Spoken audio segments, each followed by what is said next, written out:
Она што е вистинско ново е моделот XKRS кој го спомнавме од нашиот рапорт во Англија. Овој автомобил има засилен мотор со своите 550 коњи и мамутски 680 Нм. Овој автомобил може без никаков проблем да се спротистави на Ферари и Ламборгини.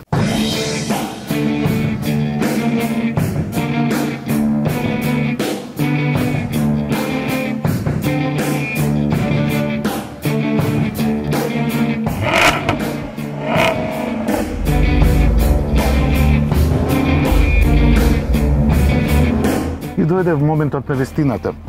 Со 550 коњи и 680 Нм ќе се обидам да извлечам максимум од овој автомобил на тркачката патека Алгарве.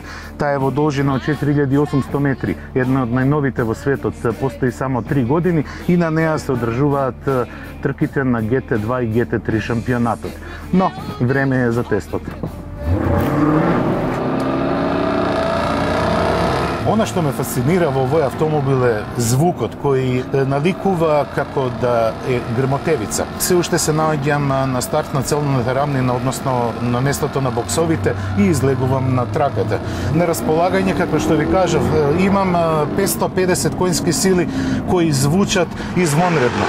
Грипот на автомобилот е стварно добар и без проблеми влегувам во еден остар свиок со брзина поголема од 100 км на час.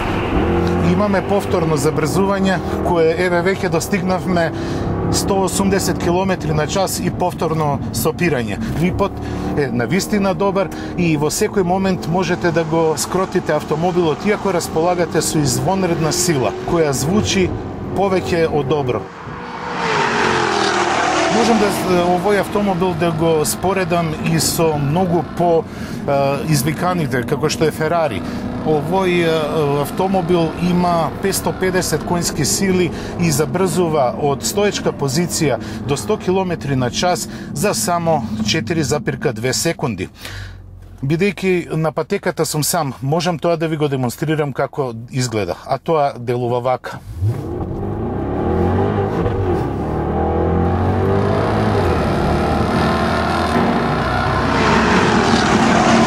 Она што е интересно за овој автомобил е дека достига максимални 300 км на час. Иако е ова ориентиран спортски автомобил, во него се чувствувам како да сум во лимузина. Како што знаете, моите габарити се далеку над нормалните, што значи дека во овој автомобил, ако ништо друго, би можел да се чувствувам клаустрофобично, но напротив, се чувствувам како да седам кај мене во дневната соба.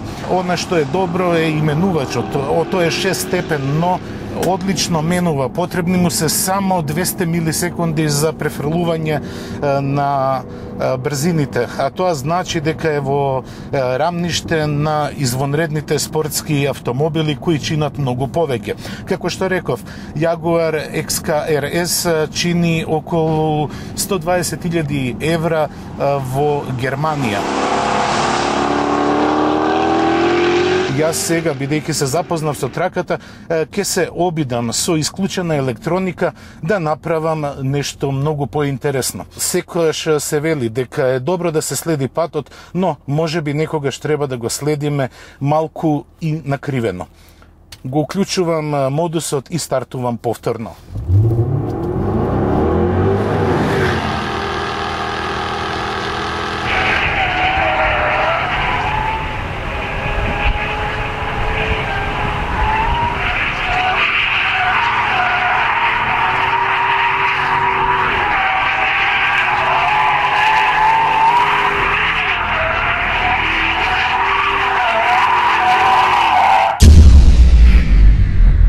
Повторно сум во боксот затоа што добив црвено знаме. Тоа значи дека е време малку да се одморам и нивото на адреналинот да ми спадне. Бидејќи луѓето од Jaguar можеби не им се допадна она што го правев на патеката.